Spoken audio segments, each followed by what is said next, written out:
ഇതിലൊരു ലേഖനം കാണാ, നമ്മുടെ തൗഹീദ്. നമ്മുടെ തൗഹീദ് എടുക്കെടുക്ക് കണ്ടില്ല നിങ്ങൾ? നമ്മുടെ തൗഹീദ്. ആരാ ലേഖകൻ?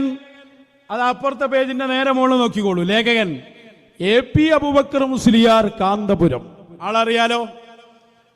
1985 നമ്മുടെ തൗഹീദ് ഉസ്താദ് എഴുതുകയാണ്.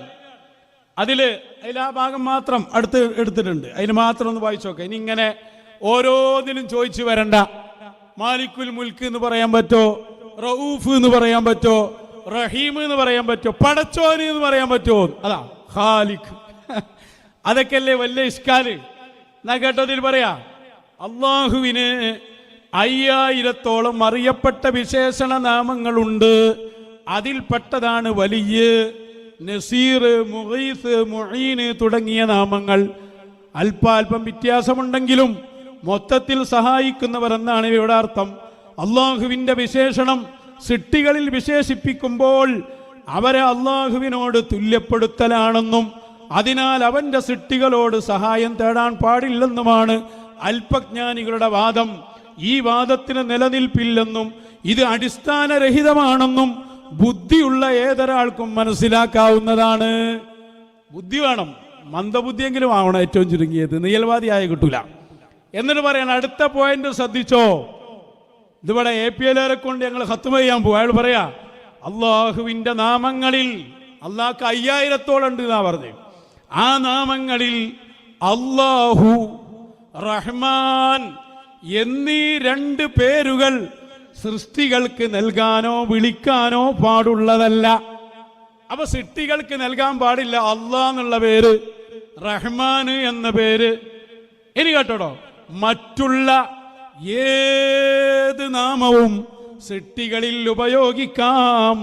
പക്ഷേ ഉപയോഗിക്കുന്നവരുടെയും ഉപയോഗിക്കപ്പെടുന്നവരുടെയും സ്ഥിതിയും സന്ദർഭവും അനുസരിച്ച് അർത്ഥങ്ങൾ വ്യത്യാസപ്പെടുന്നു.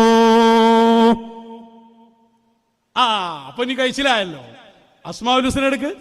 അസ്മാഉൽ ഹുസ്ന അങ്ങനെ വായിച്ചു നോക്കിയാൽ അതിൽ നമുക്ക് കാണാം, ഹുവല്ലാഹുല്ലദീ ലാ ഇലാഹ ഇല്ലാ ഹുവർ റഹ്മാനുർ റഹീം.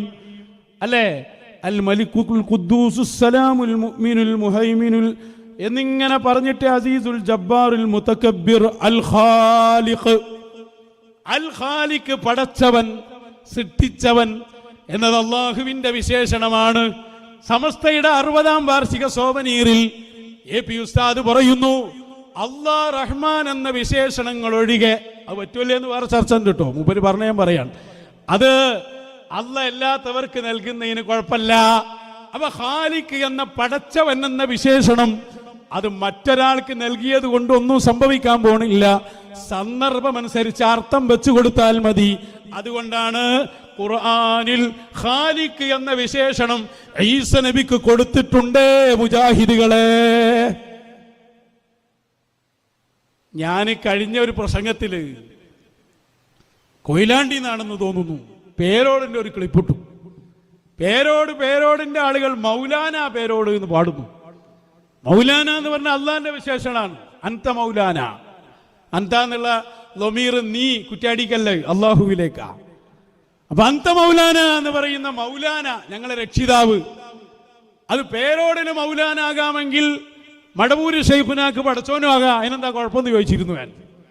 അതിൽ ആ പടച്ചോനാകാന്നുള്ള മാത്രം എടുത്തിട്ട് ജമാഅത്തെ ഇസ്ലാമിക്കാരനും വഹാബിയും നിയൽവാദിയും എല്ലാരും കൂടി കുല്ലുഹു മജ്മഅൻ വരികയാണ്. കാന്തപുരം മുസ്ലിയാരെ മറുപടി, റഹ്മാൻ അല്ലാഹ് എന്നതല്ലാത്ത എല്ലാ വിശേഷണവും അതിൻ്റെതായ അർത്ഥത്തിൽ സൃഷ്ടികൾക്ക് കൊടുക്കാം. അപ്പൊ ഈസാ നബി ഖാലിഖാന്നല്ല പറഞ്ഞു, ഇന്നി അഖ്ലുഖു ലക്കും, ഞാൻ നിങ്ങൾക്ക് പടച്ചു തരും. പടക്കുന്ന ആൾക്കാടോ പടച്ചോനെന്നറിയാം. അപ്പൊ ഈസാ നബി എങ്ങനെ പടച്ചോനായത്? ആ ഹൽക്കിനൊരു മയനുണ്ട് അള്ളാന്റെ ഹക്കിൽ. അതേതാ? അദമിൽ നിന്ന് വുജൂദിലേക്ക് കൊണ്ടുവരിക. അതാണ് അള്ളാഹുവിന്റെ ഹക്കിൽ ഹൽക്ക്. ഇല്ലായ്മയിൽ നിന്ന് ഉണ്ടാക്കുക, അത് അള്ളാഹ്ക്കേ കഴിയൂ. അതേ സമയത്ത് ഈസാ നബി ഹൽക്ക് ചെയ്തു എന്ന് പറഞ്ഞാൽ തസ്വീർ ചെയ്തു, രൂപകൽപ്പന ചെയ്തു. അപ്പൊ ആ അർത്ഥത്തിലാണ്.